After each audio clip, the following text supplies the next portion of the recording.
guys, what I like to mention in this video is basically show you, well, I already have showed you on the last two videos, the video of the pros of living in a van, and the other one, the cons of living in a van.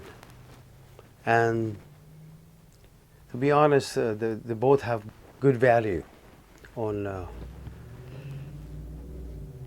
how to choose whether you would like to live in a van or not live in a van. It is really very hard, for certain people to decide, seeing both sides, the pros and the cons. But I like to say this, that no matter which side you pick, if it fits your lifestyle, if it fits you, then you probably make the right decision. It's not rocket science, anything like that. It's pretty simple common sense, depending on how you feel on taking a trip. But I want to tell you this, though. Living in a van depends greatly on what kind of van you're going into. Some use not a van, but they use a recreational vehicles that give you a lot more space. It's about the size of a minivan, but they're bigger and they have four-wheel drives and they are higher off the ground. Those vehicles is what I would think, if you want to make a trip like this, take something like that, because what I did is it was very risky to take a minivan, which is really made for city driving, into the mountains. And one thing I noticed, that when I was going up the mountains in Colorado, or New Mexico for that matter, you could give the gas and try to go up those mountains in the kind of a steep angle. And no matter how much I gave it gas, and it seemed like I almost didn't want to move. No, it was going all right, 30, 40 miles per hour. But I had my to the metal. I mean, it was like, and I was told by somebody, I'm not sure if it was a mechanic, but you must add a cooling system to the transmission to keep that transmission cool, because it's working extra hard to get up those hills. I would put it on the lower gear for the lower gears on the transmission to go up hills to give it that extra boost, and I was afraid I was going to burn it. It was pretty drastic. The knocking that I heard on my minivan towards the end of my trip that made me come back to San Antonio is because I was afraid it was going to break down in the road. And I said, no, I'd rather break down closer to San Antonio and not all the way to Wyoming. So, if it's a more reliable vehicle, you probably won't have that problem. One of my other examples of the cons was heating your coffee, heating your food and all that. Well, some people carry those containers, propane containers. They just turn it on, light it up, and there it is. You can start warming up your coffee and your food, and without having to worry. And it compacts pretty small, so if it's there. But my goal was to take a trip with the lowest cost possible. And if you're spending money on those containers every time they empty, which it would happen pretty quick, it becomes expensive, quite expensive. So it's best to get some pieces of wood, light them up, and you got your fire. And it's free. I mean, it's right there. The wood is in the ground. It's right laying everywhere. So my trip was, can you live in your van? Free of rent, yes. Can you live in your van without a restroom? Yes, you can. Can you live in your van without a shower? Well, you can create your own shower. Yes, you can. Can you live in a van with bugs and mosquitoes? Well, I created my own little nets for my windows, so I guess you could. The heat and the cold becomes a little bit challenging because to stay warm, you really got to develop a system that is quite advanced, that would heat up your whole tent and your van, and that's pretty big system. And I've seen many on YouTube, many options in which how you can do this. Some you can even heat it within the tent, inside the tent. You got to make sure you crack the windows on your tent and your van so that you don't get carbon monoxide poisoning. But yes, you can. You can also live in a van with very little heat and very little AC, but you can. My point is that living in a van can be very challenging, and a lot of work at times, a lot of cleanup, a lot of setup and breakdown. It can be a real chore, but at the same time, living in a van can be so rewarding. So it's such a wonderful experience to be able to travel and feel the freedom of moving around anywhere you want. And it's beautiful sceneries, gorgeous rivers and mountains, see animals in nature, and feel the tranquility.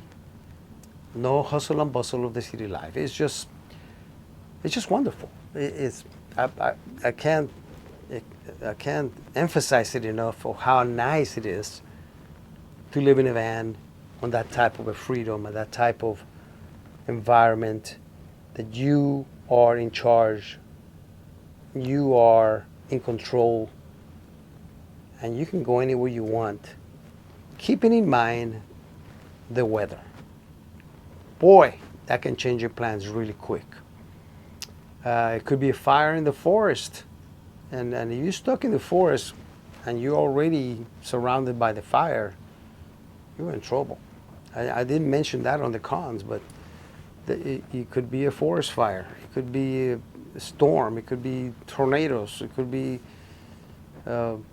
just a snowstorm that hits that area. You just never know. It's very important that you keep track of the weather. So I'm going to give you a small little quick list of the things that I think you should consider. I probably already mentioned some of them, but I'm going to give it to you 1 to 5. 5 important things to consider if you travel in a van or live in a van with a dog or without a dog. In some cases, it could be a cat. Actually, some people have mentioned that they have cats, and I've known cats to scare bears and make them run. There's some feisty little cats out there.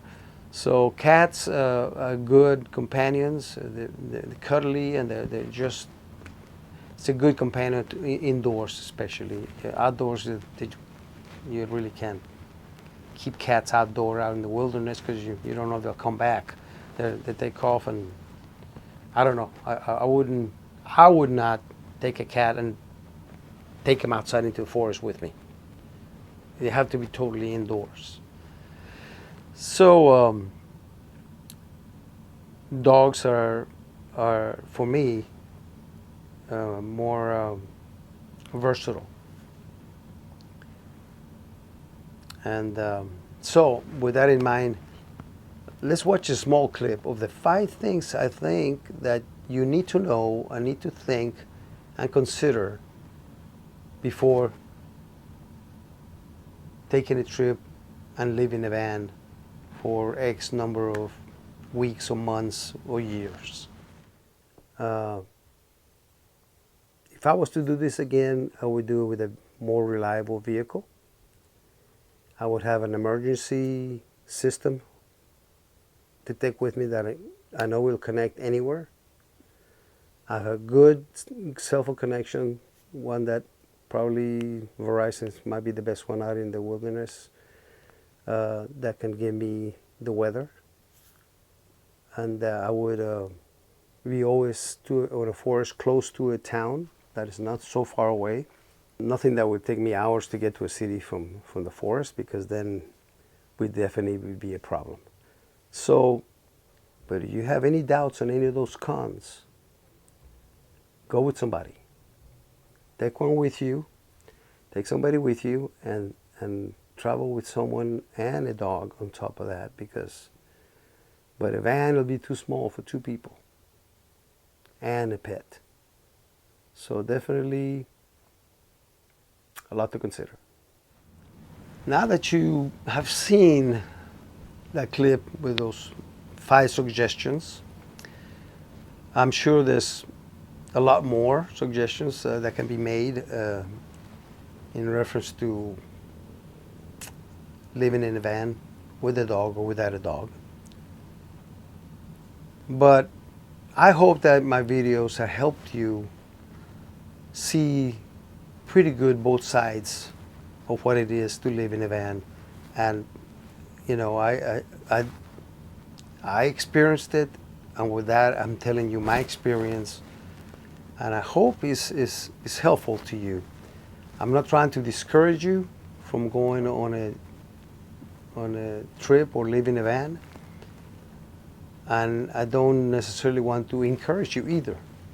I want to just present to you both sides, and you decide whether it's for you or it's not for you. Now, the big question is, would I do this again? And I mentioned that on those points earlier. Really, I would love to do it again, but definitely with somebody. And it won't be in a van. It'd probably be an RV, or definitely a vehicle, 4-wheel drive, that can pull a smaller vehicle, so that when I park somewhere in the forest, we have a second vehicle to travel to the small towns and leave that one with a tent, always making the appearance that somebody's there. That way it's less likely for animals or other human beings to go into your private space. So definitely is something to think about for myself to do it in the future. What would I do? It's something I would love to do again, and go to different places.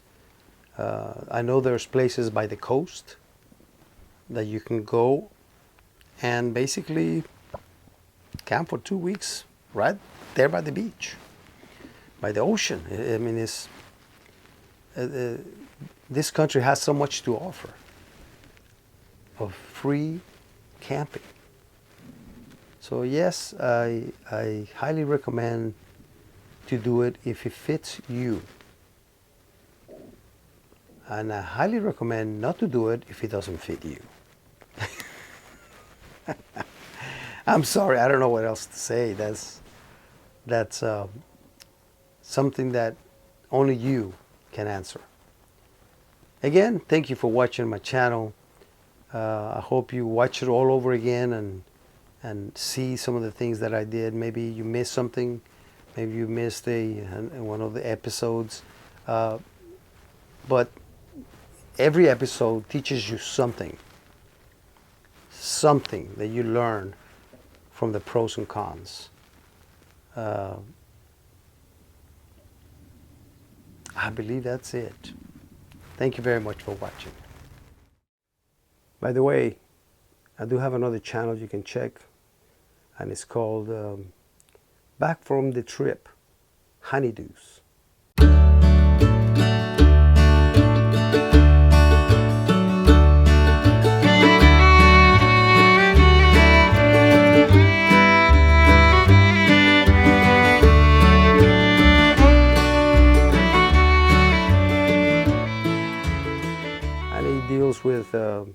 things to do at home that are honeydews. Basically things you got to do because your honey asks you to. Things to do, fix things around the house, things to make things better. I guess you could call them hacks in a way. But some of them are not hacks. They are really a lot of work. But something you, hopefully, you learn some things from this video and from this channel on doing some honeydews.